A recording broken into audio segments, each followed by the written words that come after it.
one of Lola Tessie's grandchildren, one of the many grandchildren. It's such a blessing to see everyone here. There's so many of you guys, and it's nice to know that you're here because I know that the Lord used my grandma to touch you guys' lives at least once in her 65 years. Especially mine, and I know for sure my cousins, all 17 of us. She always was so attentive to us, and she always made sure, we had everything we needed. We had nice clothes. Hindi kami pwede madunis. She took care of us when we were sick, and we were always well fed. Never did we go a day without eating good food. So I remember there was this one time when I lived with her in Valle. I was probably maybe 4 or 5, little girl. I was just laying in her room with her and my lolo, and we were laying down in her bed eating chicharron, and then I started complaining that my head was hurting because she gave me so much chicharron.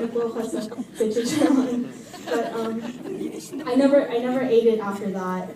To this day, I still haven't taken a bite of chicharron for fear that my head will start hurting again. But yeah, despite it being one of her favorite snacks, I can't put enough emphasis on how much my grandma made sure that we had good food.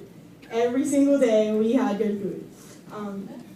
She would make food so that we would enjoy it. It was probably rarely healthy or good for us. It's probably mostly always bad for us, but it was always good, and it was always her best cooking. So that was nice. If you ask my cousins somewhere around here, they're little tiny 6-year-olds. If you ask them what their favorite food, they'll probably say like Lola's lengua or Lola's pusit or Lola's sinigang, and you won't find any other little kid in the entire universe that'll say their favorite food is lengua, right? That's not normal. But they think it is because they had the best of the best. So, she really loves cooking.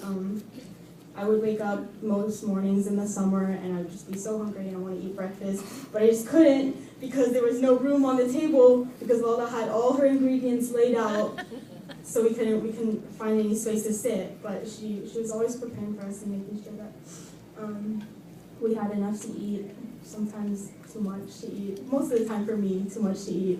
But it would never be like a little portioned out pot of food either. It was like a giant cauldron, like she was feeding an army, but there were really only like 6 of us.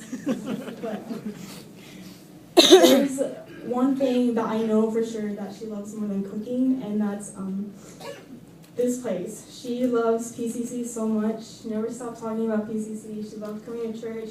Every Sunday, she would wake up super early, and she would sit at the edge of the bed with her duster on and her rollers in, sitting in front of the mirror, putting her makeup, getting ready for someone to pick her up and take her to PCC. She was so proud. I know of Tita Cecil, because he's a preacher, and so just her favorite place. She was so happy when she was here. She was really excited to see all her family and her friends, all her loved ones, but I know that she was most excited to just worship and spend time with her God.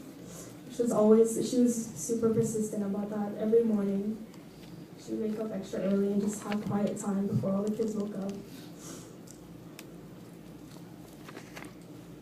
I was looking through her notebook, and I know that she prayed for every single one of you guys, all her family, all her friends. She was so faithful about praying for everyone, making sure that we were all okay. As soon as even just the tiniest request that someone had, she would write it in her journal, and she would pray. She would pray until it was answered, and when it was answered, she would thank God that it was. She would never stop praying. She had zero doubts or insecurities, and no matter what trouble she had in her life, no matter what, she was so faithful to the Lord. She trusted him so much. I know that one of her favorite parts of the entire year was PCC's medical mission, she would talk about that non-stop, forever and ever. That's all I would hear about.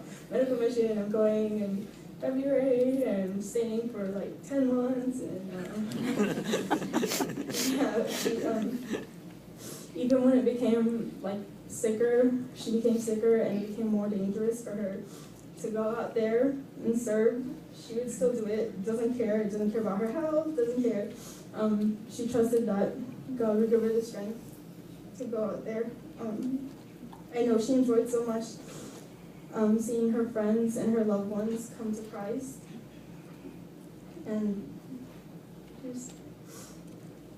she just really loved knowing that that they were secure for the rest of their lives. I know she is here now, and I know that she would want all of her brothers and her kids and her grandkids to know that she's proud. She's proud of everyone so much. And even if I'm standing here and I'm crying, I know that she wouldn't want us to be sad. And she would always tell me, before I left back for Texas, she would say, Dani, stop crying, because when I see you cry, it makes me sad. And I know it's the same now, but she doesn't want us to be sad that she's gone. She just wants us to be happy that she's home. Just want to say, Gran, I miss you so much, and I love you. And thanks for being an awesome example of what a servant, a wife, a mother, and a sister, a grandmother should be.